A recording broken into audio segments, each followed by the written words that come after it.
Madame, Messieurs, bonsoir et bienvenue dans le 20h de TFM. Dans l'actualité de ce jeudi, début des épreuves du certificat de fin d'études élémentaires et entrée en 6e, les acteurs se félicitent du bon déroulement de l'examen. Nous ferons le point à Dakar et en région. Le ministre des Finances répond aux critiques sur la stratégie d'endettement du Sénégal. Le gouvernement conduit une politique d'endettement responsable, affirme Cheikh Diba. La démarche de l'État est conforme, selon lui, aux engagements internationaux. À la une également, la situation du système bancaire reste positive à la date du 31 mars 2025. C'est ce qui ressort du Conseil national du crédit tenu par la BCEAO au Sénégal. La 44e rencontre s'est aussi penchée sur le financement de l'horticulture et du maraîchage. On vous explique tout. Voilà pour les titres et tout de suite le développement.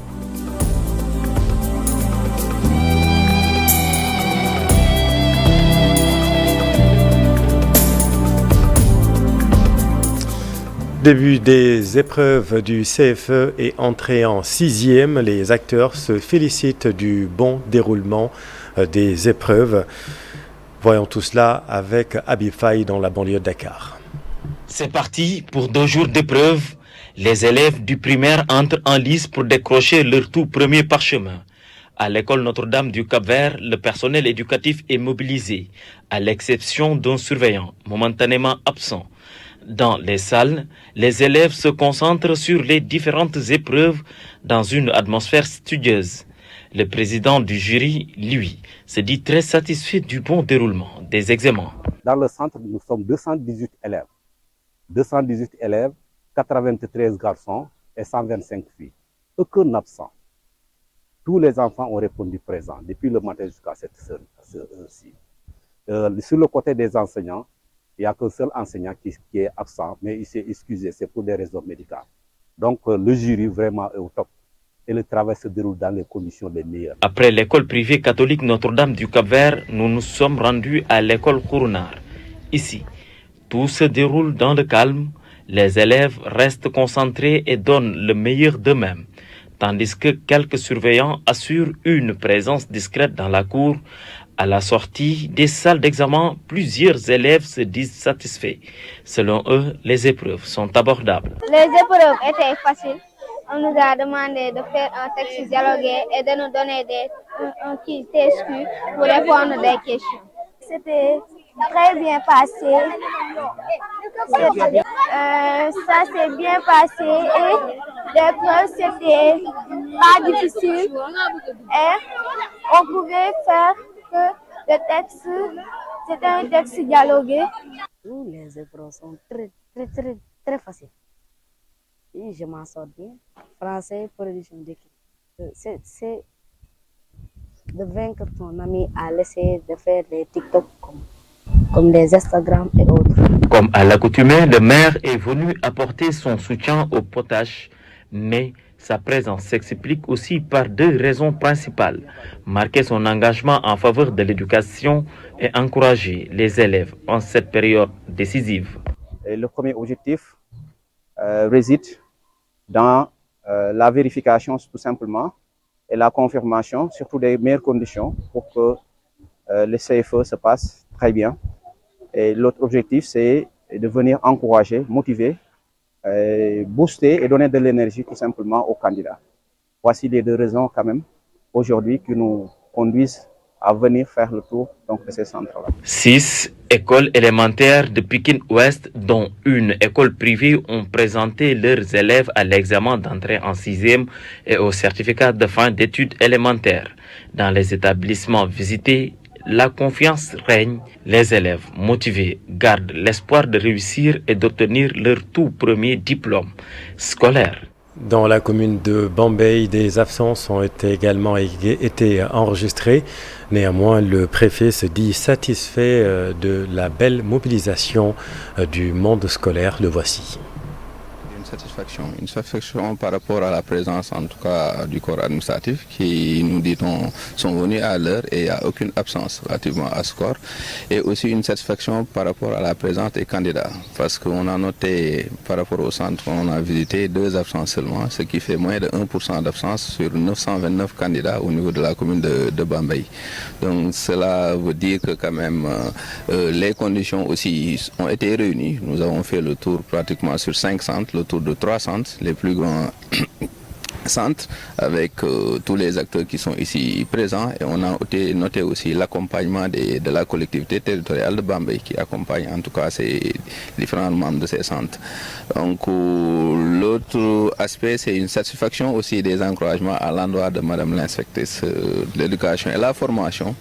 Les conditions que nous avons trouvées sur place démontrent, n'est-ce pas, qu'il y a eu une belle préparation, n'est-ce pas, de cet examen et ça c'est en tout cas satisfaction totale par rapport à cet examen. Oui, la sécurité est très bien assurée parce que l'autorité administrative, monsieur le préfet, avait déjà notifié, n'est-ce pas, au commissaire urbain de Bambey, n'est-ce pas, la lettre relative à la couverture sécuritaire, n'est-ce pas, de ces examens. L'autre grand titre de cette édition, le ministre des Finances répond aux critiques de l'opposition sur la stratégie d'endettement du Sénégal. Selon Cheikh Diba, le gouvernement conduit une politique d'endettement responsable. Le ministre a été à Ziguinchor pour inaugurer le siège du contrôle régional des finances. Le voici avec notre équipe sur place. Vous me permettrez, dans ce moment solennel, de revenir brièvement sur des sujets qui agitent l'actualité de notre pays, de notre département plus précisément, car les citoyens ont droit à une information juste, rigoureuse et transparente. Sur la situation relative à la dette, nous avons vu circuler dernièrement des chiffres et interprétations erronées, évoquant une dette cumulée sur 2024-2025, ou une prétendue utilisation inappropriée des ressources de l'État. À ce sujet, je tiens à préciser 3 choses. Que le gouvernement conduit une politique d'endettement responsable, cohérente et conforme à nos engagements internationaux. Deuxièmement, que les ressources mobilisées servent prioritairement à soutenir l'investissement productif, au développement des infrastructures et à la transformation de notre économie, conformément aux priorités de l'agenda national de transformation. Et enfin, en toutes circonstances, le gouvernement agit avec responsabilité et transparence pour préserver la soutenabilité de la dette et la confiance de nos partenaires techniques et financiers. Cette approche s'inscrit dans un cadre de gestion des risques avec pour objectif constant de renforcer la résilience de notre économie. Et dans ce contexte, l'État du Sénégal lance une nouvelle opération d'emprunt obligataire par appel public à l'épargne d'un montant de 300 milliards de francs CFA. Cet argent destiné à financer des projets structurants dans les secteurs prioritaires de la loi de finances 2025. Biram Dour. Du Sénégal a lancé ce jeudi une nouvelle opération d'emprunt obligataire par appel public à l'épargne. Objectif, mobiliser 300 milliards de francs CFA pour financer des projets structurants dans des secteurs jugés prioritaires. Éducation, santé, infrastructure, eau, énergie ou encore numérique. Une initiative qui s'inscrit dans la continuité d'une stratégie budgétaire nationale. Cet emprunt obligataire est un outil structuré, encadré et sécurisé. Il permet à chacun, citoyen, entrepreneur, investisseurs, membres de la diaspora, de faire fructifier son épargne tout en participant activement à la transformation du pays. En plaçant leurs fonds, les investisseurs bénéficient d'un rendement attractif, d'un cadre fiscal avantageux et de la solidité d'une signature souveraine respectée. Mais surtout, ils deviennent acteurs d'un progrès collectif, partenaires d'un État qui avance et bâtisseurs d'un avenir partagé. Les ressources mobilisées dans le cadre de cette opération seront vivantes, productives et visibles. Elles financeront le budget national ainsi que le développement de notre pays avec des infrastructures, des écoles, des hôpitaux, des routes, des projets agricoles, des solutions numériques et des équipements publics du futur. L'opération est conduite par le Trésor public avec CGF Bourse comme arrangeur et chef de file. L'institution sénégalaise, acteur reconnu du marché financier régional, a été mandatée pour structurer l'emprunt, assurer sa mise en marche et accompagner sa bonne exécution. Cet emprunt obligataire n'est pas pour moi une opération juste technique, c'est un acte stratégique. C'est une nouvelle manière d'imaginer le financement public. C'est une démonstration aussi de confiance dans la solidité de notre marché financier régional. C'est la conviction partagée entre l'État et ses partenaires que l'épargne locale peut être mise au service du progrès national. Nous avons structuré, avec l'appui des équipes du Trésor public et du ministère des Finances et du Budget, un produit qui allie accessibilité, sécurité, rentabilité et impact. Accessible, Mme Sarko vient de le dire, car il est ouvert à tous dès 10 000 francs. Sécurisé, car il repose sur un cadre réglementaire solide, reconnu et éprouvé. Rentable, car il offre des conditions compétitives dans un environnement d'épargne exigeant aussi. Et porteur de sens, car chaque souscription soutient des projets concrets d'éducation, de santé, d'infrastructures, de transition numérique. Adaptée aux différents profils d'épargnants. Au-delà de l'instrument financier, cette nouvelle mission incarne une volonté claire: renforcer la souveraineté économique, encourager l'investissement citoyen et faire de l'épargne un moteur de développement national. Mais au-delà des caractéristiques techniques, ce que nous lançons aujourd'hui, c'est aussi un pacte. Un pacte entre l'État et les citoyens. Et retenez que les émissions obligataires seront étalées sur toute l'année avec un rythme d'une opération par trimestre.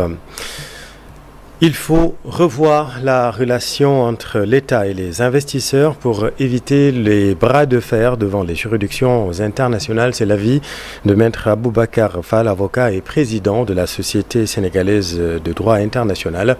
Un forum sur la souveraineté économique et le droit international de l'investissement s'est ouvert ce matin à Dakar. Nous l'écoutons avec Ibrahima Khan. D'abord, marque une première au Sénégal, puisqu'il s'agit des premières rencontres africaines du droit international. Le droit international, c'est, comme vous le voyez, c'est le droit qui transcende les États. Donc c'est le droit international. Et ce droit international a un aspect qu'on appelle droit des investissements. Or, aujourd'hui, avec le nouveau gouvernement, la priorité a été mise sur le développement ou la promotion des investissements. Il faut qu'on évite de retomber dans les travers il y a encore quelques 10-15 ans. Qu'on revienne à de nouveaux rapports avec les investisseurs. Et ça, c'est le travail des juristes.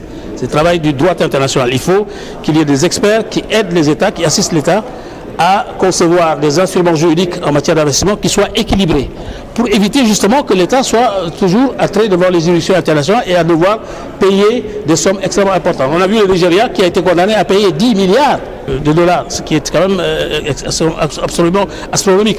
Donc pour éviter ces situations, aujourd'hui, il faut revisiter le code des investissements, il faut revisiter les traités bilatéraux d'investissement, il faut revisiter un certain nombre d'instruments. Et on a un modèle qui s'appelle le code panafricain des investissements. Ça, c'est d'une part. On a également la ZLECAf qui également contient un protocole qu'on appelle protocole sur l'investissement qui reprend les mêmes dispositions que le CPAI, le code panafricain des investissements, et qui promeut justement cet équilibre entre les droits des États africains et les droits des investisseurs. Il ne faut plus que nos États se laissent aller à conclure des accords sur lesquels ils n'ont aucune maîtrise. L'exécutif s'interroge sur la qualité de la représentation des administrations publiques dans les organes délibérants. L'État déplore plusieurs manquements. Les hommes qu'il faut sont-ils à la place qu'il faut? On en parle dans un instant dans Soir d'Info avec monsieur Dr Lansana Gagny Sarro, préséat de l'AFIX et président du Cercle des administrateurs publics. Restons dans le secteur de l'économie. La situation du système bancaire reste positive à la date du 31 mars 2025. C'est ce qui ressort du Conseil national du crédit tenu ce matin par la BCEAO Sénégal. Compte rendu d'Issa Préra. De l'année 2025, les banques établies au Sénégal ont globalement bien tenu. Une situation saluée par le ministère des Finances et du Budget. Les banques du Sénégal ont enregistré à fin décembre 2024 un résultat provisoire excédentaire de 205,4 milliards, soit une progression de 27,9% par rapport à l'année précédente.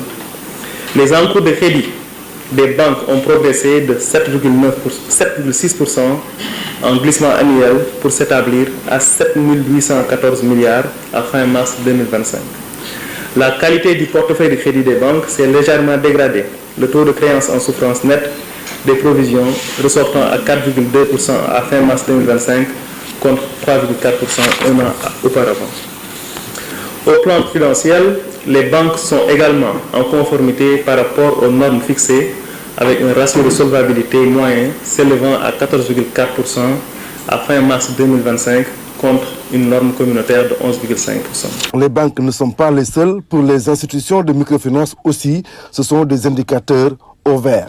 Concernant le secteur de la microfinance, l'encours des crédits distribués aux sociétaires et clients a progressé de 4,5% en glissement annuel en s'établissant à 793 milliards à fin mars 2025. Le taux brut de dégradation s'est établi à 8% en mars 2025 contre 5,4% un an plus tôt. La baisse du taux directeur que la BCEAO prête aux banques, celui de l'inflation et celui appliqué au guichet marginal ont aussi impacté positivement sur l'économie du pays. Les dernières décisions prises par le comité monétaire de la BCEAO à l'issue de sa réunion tenue le 4 juin 2025, qui a décidé notamment de baisser de 25 points de base, donc passant de 3,5% à 3,25%, le taux directeur auquel la Banque centrale prête ses ressources aux banques.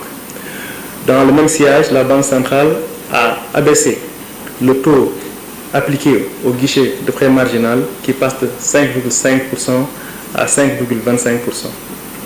Cette décision du comité de politique monétaire résulte de l'analyse de l'évolution favorable des prix, de l'activité économique et de la situation extérieure de l'Union économique et monétaire ouest-africaine, ainsi que de l'analyse des risques à moyen terme. En effet, l'inflation a baissé au premier trimestre 2025, passant de 2,9% au quatrième trimestre 2024 à 2,3% au premier trimestre 2025.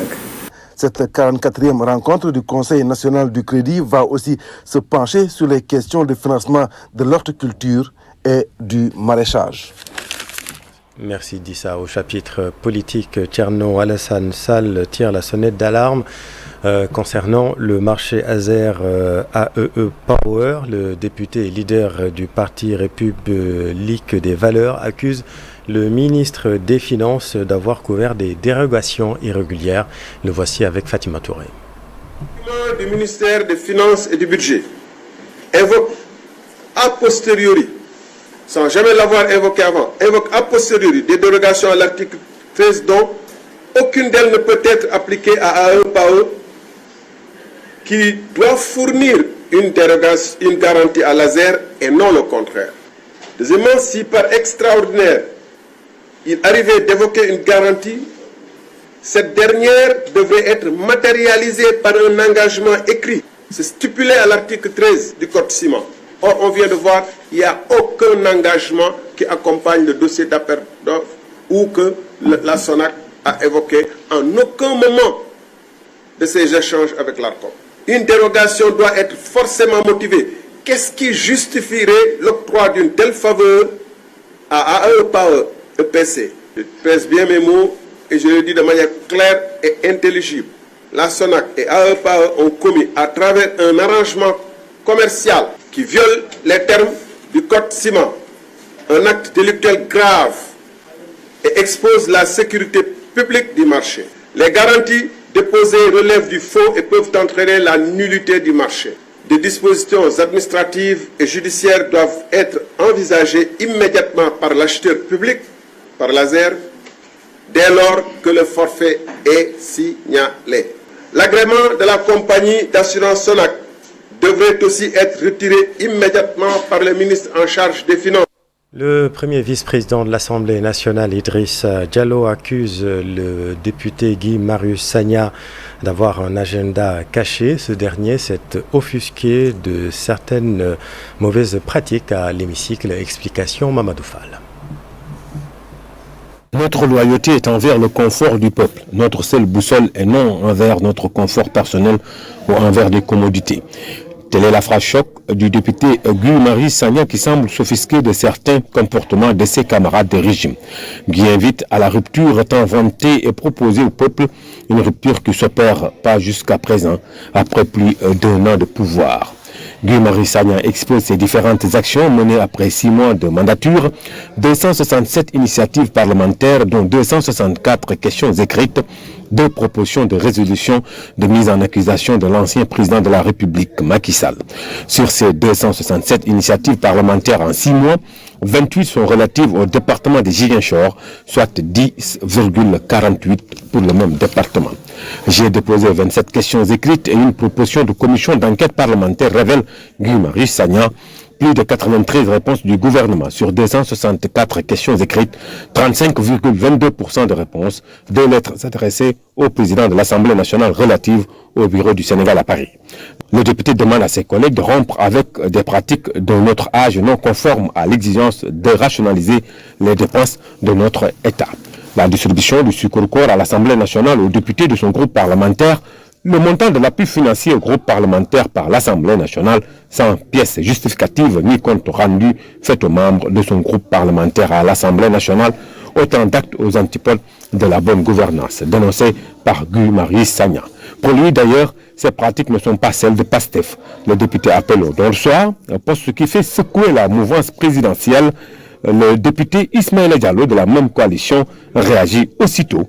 Pour lui, Guy-Marie Sagna a son propre agenda et cela n'est pas un secret. Le député affirme que rien ne le surprend venant de lui, puisqu'ils ont vécu ensemble la 14e législature. Religion, journée Cheikh Ahmadou Bamba à Ladispoli en Italie, forte présence de la communauté mouride. Serigne Mamour Mbacké a aussi magnifié le geste des autorités italiennes accompagnées de l'ambassadeur du Sénégal en Italie. Voyons tout cela avec Pape Faranig. De Cheikh Ahmadou Bamba et de Mame Cheikh Ibrahima Fall, accompagnés des chants religieux au défilé sur la route principale de Ladispoli. Une marche dédiée au fondateur du mouridisme s'est tenue en présence du maire de la ville qui a salué l'exemplarité de la communauté sénégalaise. Ladispoli est une ville d'intégration et les Sénégalais sont exemplaires. Sont des travailleurs et respectent les lois du pays. C'est pour cela qu'ils sont bien intégrés. Président cette 3e édition, Serigne Mamour Mbacké a magnifié l'humanisme des autorités italiennes. Je salue l'organisation de cette journée, je salue aussi la présence des autorités italiennes, le maire pour le soutien permanent à la communauté sénégalaise. Les Sénégalais sont là pour le travail, mais aussi pour le développement du pays et la consolidation de la paix dans le monde.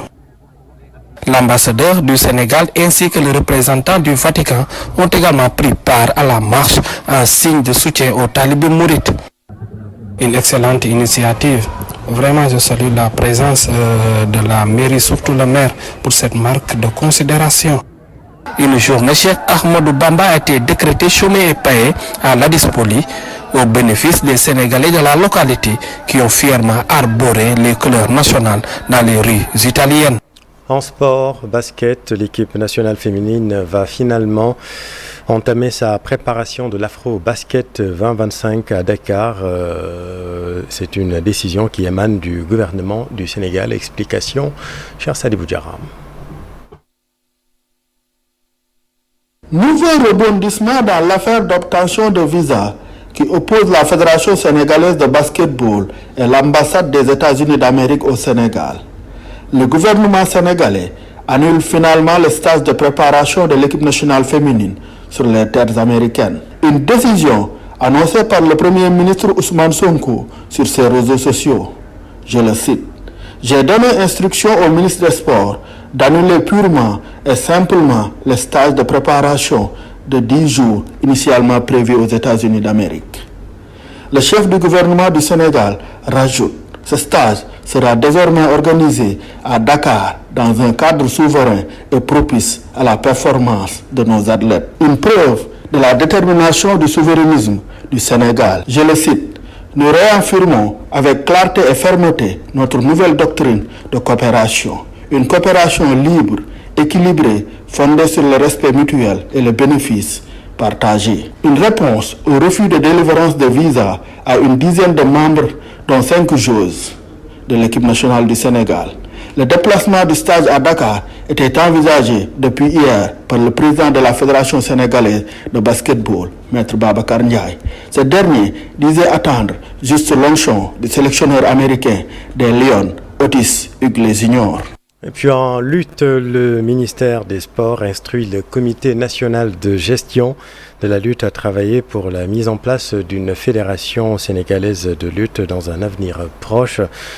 Le journaliste spécialiste Abdoulaye Dembélé est interrogé là-dessus par Cheikh Sadibou Diarra.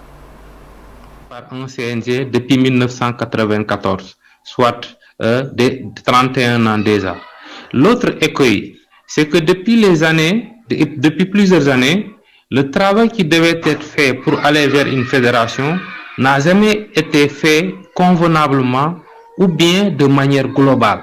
Cela veut dire que je doute vraiment de la volonté politique des dirigeants de la lutte à aller vers une fédération, alors que cela a toujours été leur mission principale. Maintenant, notons que la donne a changé aujourd'hui, puisque l'actuel ministre en charge des sports, Hadi Diène-Gaye, est décidé à y aller et à mobiliser tous les techniciens de son ministère pour accomplir la mission. C'est ce qui a justifié la rencontre d'hier entre la DAPS, la Direction des activités physiques sportives, et le CNG de lutte. Autre chose, c'est qu'à part Dakar, Thiès, Kaolack, entre autres, la majorité des régions du Sénégal ne sont pas des localités de lutte et ne sont pas à ce propos bien structurées pour répondre aux critères d'une fédération normale. Puisque maintenant un chronogramme de mise en place d'une fédération sera arrêté par les autorités compétentes, c'est un projet effectivement réalisable, mais le seul écueil sera en ce moment-là d'ordre temporel. Parce que, bien entendu, il faudrait qu'on puisse régler ce problème de timing-là, de faire le nécessaire dans les meilleurs délais et dans les meilleures conditions.